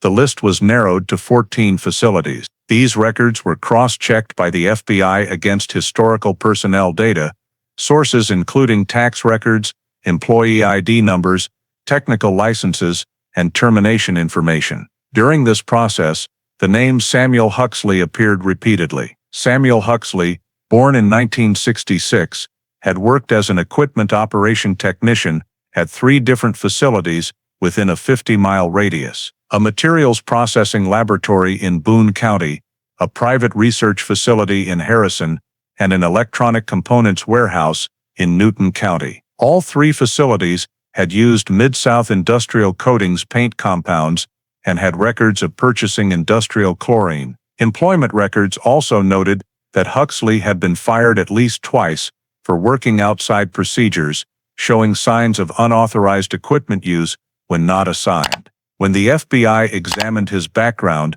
they found Huxley had no marriage records, lived alone, had changed addresses at least 6 times in 20 years, and had no reported stable income after 2006. When cross-referencing Huxley's residence records with historical Ozark maps, the investigation team noted that during 2008-2012, he had lived in a rented cabin in a small town approximately 9 miles from anomaly number 4. This placed him within a reasonable displacement radius if the hypothesis of an underground facility operated by a lone individual was correct. Even more significant, in the supply records of one facility where Huxley worked in 1997, the FBI discovered an intake slip for 14 rolls of soft polymer cord, the material type matching the ligature marks on Evans' wrists, and found in the bunker's equipment area. Additionally, the liquidation inventory list after the facility closed in 1998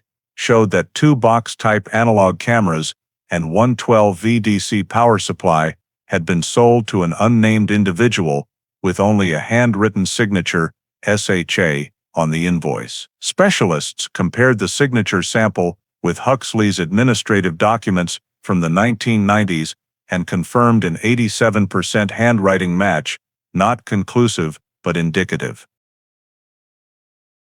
Data from an electrical supply store in Harrison, archiving transactions from before 2010, showed that a man named Samuel Huxley had purchased small electrical components, glass fuses, cloth-wrapped copper wire, and 6,000 K fluorescent bulbs, exactly the type of lighting Evan described during his captivity. When the FBI continued cross-referencing records of used generator sales in Arkansas and Missouri, they found a 1983 Mid-Plains generator, matching the model found in the bunker, had been advertised and purchased by S. Huxley through a technical salvage shop in Yellville in 2009. This further strengthened the chain of connections between the suspect and the technical traces in the bunker. Combining all the data, matching paint compounds, industrial chlorine, old electromechanical equipment, polymer cord, analog cameras, residence location overlap, the FBI and Arkansas State Police zeroed in on Samuel Huxley as the primary suspect, a person with sufficient qualifications, skills, and work history to have been capable of constructing, modifying, and operating an underground facility like Anomaly Number 4. Huxley had no prior violent criminal record, but had been noted for tendencies toward isolated work, unauthorized equipment use after hours, and sufficiently deep mechanical electrical knowledge to maintain systems over long periods. The official investigation status changed from unknown suspect to identified primary target, focusing on Samuel Huxley as the individual with the strongest technical connection to the discovered holding facility. An arrest and search warrant for Samuel Huxley was executed by the Arkansas State Police and FBI at 6:20 a.m. on September 28, 2020, at a detached wooden house located on the southern edge of the town of Marble, approximately 14 air miles from Anomaly Number 4. The local SWAT team approached silently, established a 200-meter perimeter, and carried out the arrest as Huxley stepped out onto the porch. He did not resist but remained silent on the advice of the attorney he called immediately after being handcuffed. The house was immediately turned over to the court-authorized search team. The interior showed an extremely minimal, almost excessively Spartan arrangement, few possessions, no modern electronic devices, windows covered with thin metal sheets, and the rear garage secured with 3 layers of mechanical locks. The garage was the first area searched. There, investigators found a steel workbench, a set of old but still functional electrical tools, and several supply containers. In a drawer under the workbench, they discovered a stack of old papers wrapped in moisture-proof nylon. Upon opening, specialists identified them as technical blueprints for an underground bunker structure, diagrams describing the main corridor, 2 auxiliary chambers, and an equipment room with specifications, nearly one matching the structure of anomaly number 4. Some drawings contained handwritten notes, cycle room A, cycle room B, and vent chamber, consistent with the stratification model analyzed by the FBI from the list of 27 names. This was considered one of the most decisive pieces of evidence. In addition to the drawings, equipment found in the garage included a 2 cm diameter roll of polymer cord, identical to the type excavated in the bunker,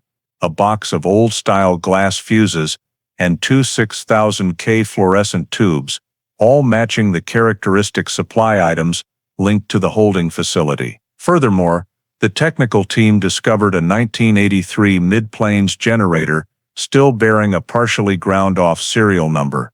Its shape, dimensions, and electrical plug type matched the generator found in the bunker's equipment area. In the auxiliary storage room behind the garage, shelves held opened containers of industrial chlorine, labeled from Midwest Purification Labs, exactly the company identified in the forensic analysis group of 2 suppliers. All evidence was sealed and cataloged. The forensics team also found a cardboard box containing multiple rolls of gray duct tape, industrial pliers, screwdrivers, and disassembly tools similar to the set recovered from anomaly number 4. In a metal cabinet drawer, a set of handwritten notes appeared containing sequential numbers, letters A and B, and a series of dates.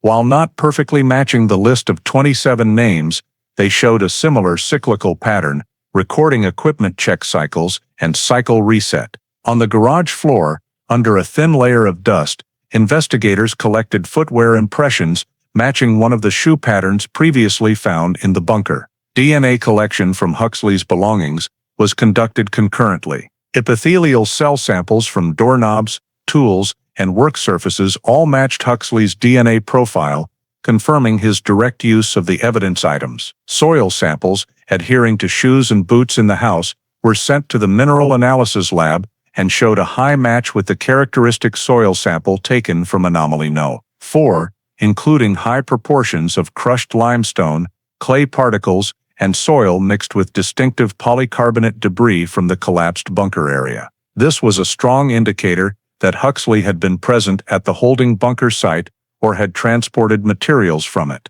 Additionally, the forensics team discovered an old sack containing broken metal fragments and large flat rubber gasket pieces, very similar to the gasket found on the underside of the steel door at anomaly No. 4. Size, thickness, and edge fabric fiber pattern matched at 92% according to material analysis. In the personal file cabinet, investigators recovered mechanical equipment purchase invoices from 2009-2014, including transactions for polymer cord, glass fuses, and small ventilation fan units, all items present at anomaly No. 4. Payment receipts were signed S. Huxley, with handwriting consistent with the signature found on the analog camera liquidation invoice from the 1990s. When comparing all evidence recovered from Huxley's house with evidence from anomaly No. 4 bunker, the FBI compiled a matching list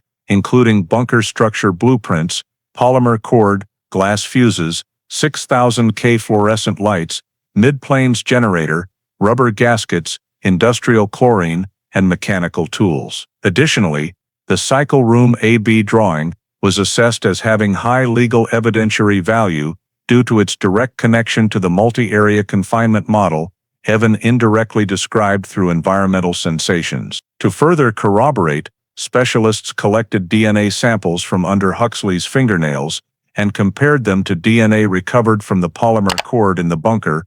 Results showed trace amounts of his DNA on the cord, consistent with direct handling during facility operation. Aggregating all data, technical traces, matching physical evidence with bunker equipment, blueprints matching actual field structure, DNA, and related soil samples. The Arkansas State Police and FBI concluded there was sufficient probable cause to charge Huxley with kidnapping and prolonged unlawful confinement. All evidence was transferred to federal case storage, completing the investigation file for the next phase of legal proceedings against the suspect. The psychological behavioral profile of Samuel Huxley was constructed by the Arkansas State Police and FBI based on professional history, personal background, seized evidence, and the operational pattern of the confinement bunker system. Before his termination in 2009, Huxley had worked as a maintenance technician at a private research facility specializing in environmental laboratories, featuring numerous climate-controlled zones and small biological test chambers. Personnel records indicated he had high proficiency in operating older equipment, particularly ventilation systems, backup power supplies, and steel-enclosed sealed chambers. In the final stage of his career, Huxley was assessed as having obsessive perfectionism, with a tendency to modify equipment structures without reporting to management, and had been warned for unilaterally altering the ventilation system of laboratory room number section 3 to optimize airflow in what he considered a more efficient manner. After termination, he moved to the remote area near Marble, isolating himself from the community and ceasing any clear social relationships. This prolonged isolation, combined with supply transaction records from 2009-2014, indicates Huxley devoted significant time and resources to secretly constructing the underground facility. FBI criminal psychologists assessed that he exhibited intellectualization of criminal behavior. Rather than stemming from purely violent motives, he appeared to rationalize the confinement of humans as an observation procedure or test cycle, as evidenced by the cycle A/B/terminated notation system. On the list of 27 names and the cycle room drawings recovered from the garage, this is a classification pattern commonly seen in highly systematic offenders who view victims as experimental subjects rather than people. The fact that bunker equipment showed signs of cyclical operation, lights on fixed schedules, ventilation active only in bursts, auxiliary power adjusted according to day-night intervals, indicated Huxley did not keep victims in random conditions but followed a deliberate controlled schedule. The psychological report outlined that his confinement pattern could be divided into 3 phases: stable cycle, advanced isolation cycle, and termination cycle. These terms align with Evans' descriptions of periodic changes in lighting, humidity levels, and sound in the confinement environment, showing the victim was not held in a single chamber but systematically rotated. Based on technical evidence in the bunker, such as old analog cameras, non-networked mechanical locks, and a mechanical generator, the FBI concluded Huxley deliberately avoided any technology that could leave electronic traces, demonstrating long-term planning of criminal behavior. Supply, invoices, and symbolic logs found in the garage allowed construction of a crime timeline. 2009. Began collecting materials. 2010. 2012. Excavation and installation of main structure. 2013. Completion of cycle room A and equipment room. 2014. Installation of analog monitoring system. And 4 months before the disappearance of the 3 counselors, he noted, cycle reset complete, likely referring to preparation for the next confinement cycle. The fact that the 3 counselors disappeared exactly during this period led investigators to conclude Huxley had been monitoring Pine Hollow summer camp beforehand and selected targets based on favorable conditions, dense forest area, end-of-day check routines, and the possibility of creating radio blackout for several minutes. The behavioral psychology report also noted that Huxley's bunker system showed no signs of sexual exploitation or direct physical abuse. Instead, the structure, materials, and traces indicated the goal was to create prolonged isolation with absolute control over light, sound, and contact. This is characteristic of the rare isolation research offender type, a form of criminal behavior in which the perpetrator believes they are operating an experimental system or long-term observation, often stemming from personal obsession or ritualistic control needs. His recording of dates, creation of cycle symbols, and victim classification demonstrated a high level of organization consistent with long-term cyclical criminal patterns spanning years. Specialists hypothesized that Huxley's motive may be linked to influence from his previous work environment, where he was exposed to climate test chambers, long-term observation protocols, and operation of sealed spaces, leading to an obsession with controlling human living conditions over extended periods. Additionally, his isolated lifestyle, lack of family ties, and high technical skills created conditions allowing prolonged criminal activity without detection. The FBI's final assessment concluded that the suspect's personality fits the compartmentalized offender group, operating criminal activity as an engineering project, maintaining it parallel to normal life, avoiding social conflict, and showing no outward signs of violence. These analyses were incorporated into the case file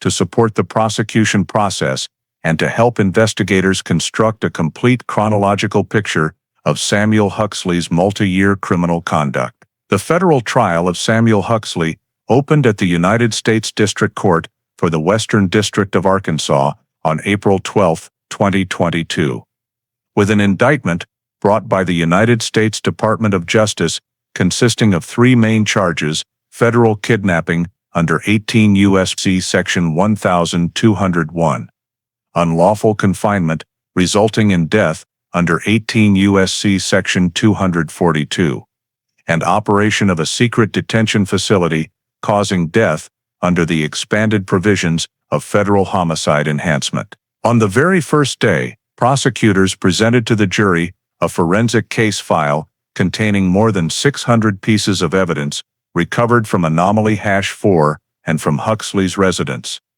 Polymer rope, glass fuses, rubber gaskets, fluorescent lamps, industrial chlorine, analog camera system, mid-planes generator power unit, matching shoe prints, soil samples with matching mineral composition, and blueprints of a bunker whose structure matched the actual site completely. Each piece of evidence was directly compared with photographs and physical samples collected at the crime scene, accompanied by FBI materials analysis reports showing a match rate of 89–97% between the two sources. Huxley's DNA was found in multiple locations inside the bunker, particularly on the polymer rope and the door handle of Cycle B room, where biological traces of Mia and Lily were discovered. This was considered direct linking evidence to the crime scene. DNA experts testified that the probability of random match was less than 1 in 20 billion. The forensic autopsy report from the forensics team described the bunker's structural condition: double-layer steel walls, cyclic ventilation system, old-school mechanical locks designed to avoid electronic traces, holding chambers A and B size consistent with Evans' description, and a collapsed secondary chamber where the remains of Mia and Lily were found, showing signs of death due to prolonged emaciation. The time of death analysis of the remains matched the inferred detention timeline derived from Huxley's coded journal. Evan Brookshire was the sole surviving witness, appearing in court as both a victim and eyewitness to the conditions of confinement. His testimony was rigorously cross-examined. He described the chamber structure, the light on-off cycles, the periods of movement between rooms, and the sound of the generator he heard every night. He described seeing light filtering through a rectangular ventilation slit and feeling the steel floor vibrate when the generator ran. Details that completely matched the specifications recovered from anomaly #4. The prosecution emphasized that the degree of correspondence between Evans' testimony and the physical site could not have resulted from coincidence, given that the bunker's location lay deep beneath a limestone layer and had never been documented in any civilian or military map.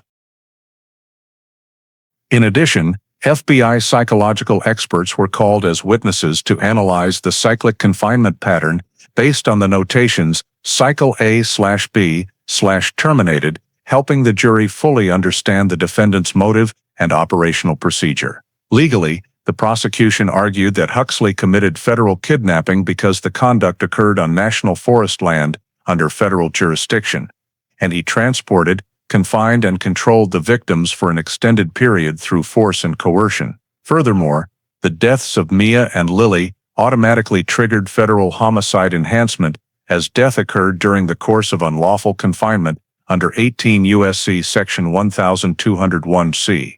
Huxley was also charged with involuntary confinement resulting in death, which applies to any controlled confinement that causes death, even without direct violence. The defense attempted to argue that there was no direct evidence showing Huxley intercepted the three counselors on the night they disappeared, but the prosecution countered with a chain of connecting evidence: the bunker structure matching Evans' account, physical and DNA matching evidence, coded journal corresponding to the disappearance timeline, supply purchases matching the types of equipment found in the bunker, and soil samples from the suspect's shoes matching soil from anomaly #4. Ultimately, the jury had to evaluate the case under the beyond a reasonable doubt standard. The trial lasted 19 days. On May 5, 2022, after more than 6 hours of deliberation, the jury returned to the courtroom and delivered its verdict.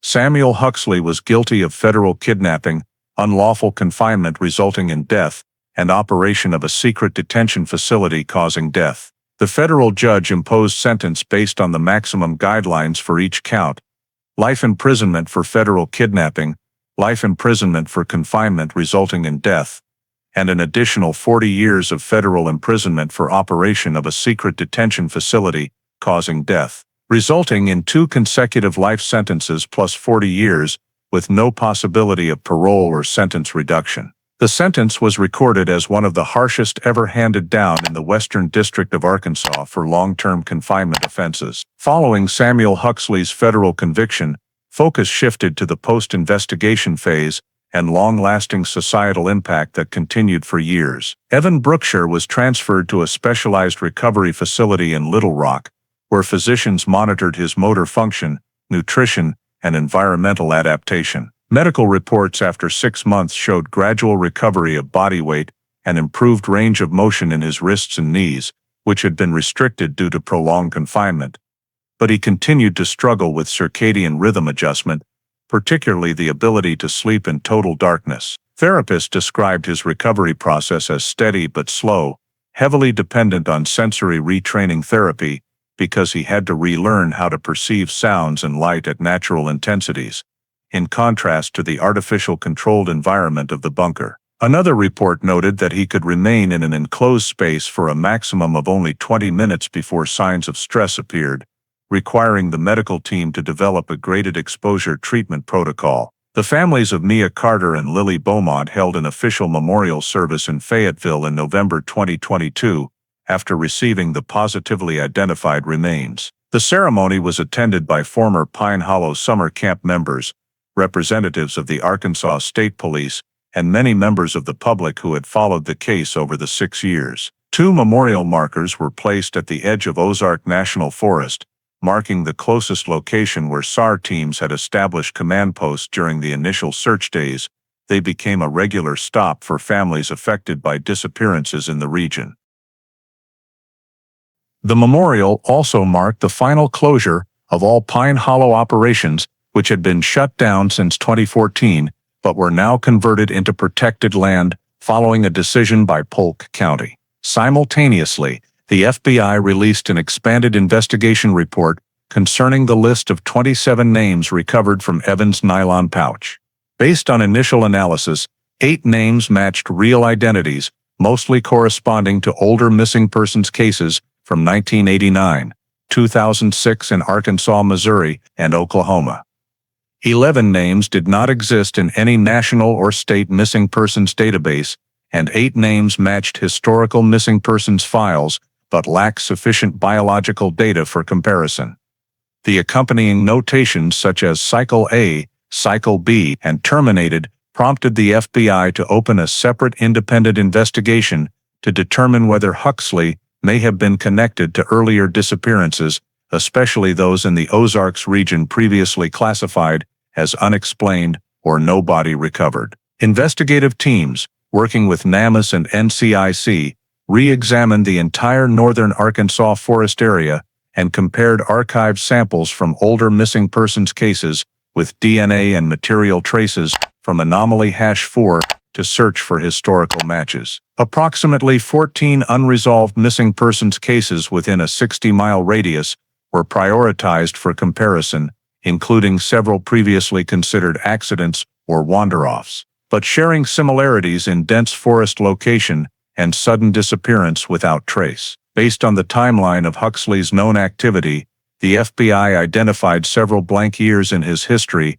that could potentially correspond to other detention cycles, though insufficient evidence existed at the time to expand the indictment. Although Pine Hollow Summer Camp was officially dissolved, records related to the facility were placed in long-term archival storage as part of the special investigation because the Huxley case raised concerns that for many years prior to the 3 counselors' disappearance, the forest trails around the camp may have been scouted by the subject for terrain evaluation. After the sentence was pronounced, the Arkansas State Police held a community meeting in Harrison to update the public on the progress of reviewing unresolved missing persons cases in the Ozarks. The meeting recorded numerous residents providing information about unusual noises, strange lights, or signs of abandoned bunkers from earlier periods, though no direct linking evidence has yet emerged. Some information was forwarded to the FBI for inclusion in the expanded investigation map.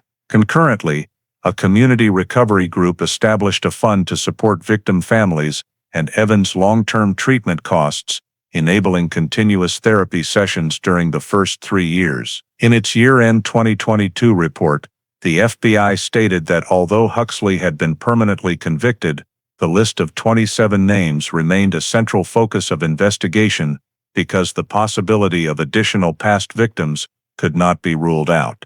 Pine Hollow files were closed, but the case was left open under pending expansion to facilitate long-term comparison with unresolved disappearances in the Ozarks region, where many areas of rugged terrain remain incompletely surveyed and capable of concealing evidence for extended periods. The story of the disappearance of 3 camp counselors at Pine Hollow Summer Camp and Evan Brookshire's 6 years of secret underground confinement is not only a rare criminal tragedy, but also reflects very real challenges in contemporary American life, where the boundary between personal safety and hidden risks in suburbs, small towns, and national forests grows increasingly thin.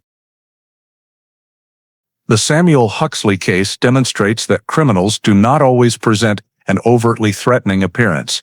Sometimes they are individuals who once held legitimate occupations, lived quietly within the community, had no significant criminal record, yet nurtured deviant behavior in secret. From collecting supplies over many years without drawing attention to using old analog technology to avoid detection, the story reminds us that dangerous behavior does not necessarily require modern technology. Sometimes it is precisely the classic approach that makes detection more difficult. Moreover, Evan carrying a list of 27 names marked with Cycle A/B/terminated, and the fact that many names matched historical disappearances underscore an important reality in the United States.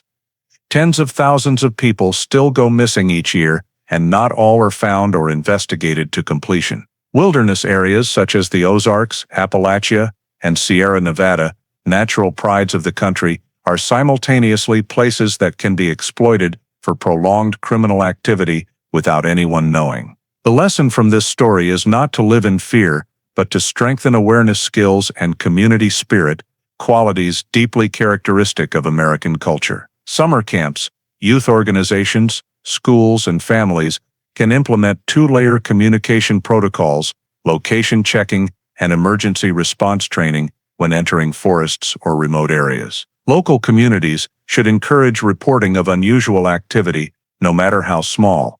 such as the sound of a generator in the woods, an unusually sealed-off house, or a new resident living in excessive isolation. Most importantly, the story reminds us that safety comes not only from laws or police, but also from each individual actively observing, caring, and connecting with those around them. Thank you for following the entire journey of unraveling the Pine Hollow disappearance case. If you want to continue joining us for more mysterious stories and in-depth investigations like this, please remember to subscribe to the channel. See you in the next video, where every new clue could reveal an unexpected truth.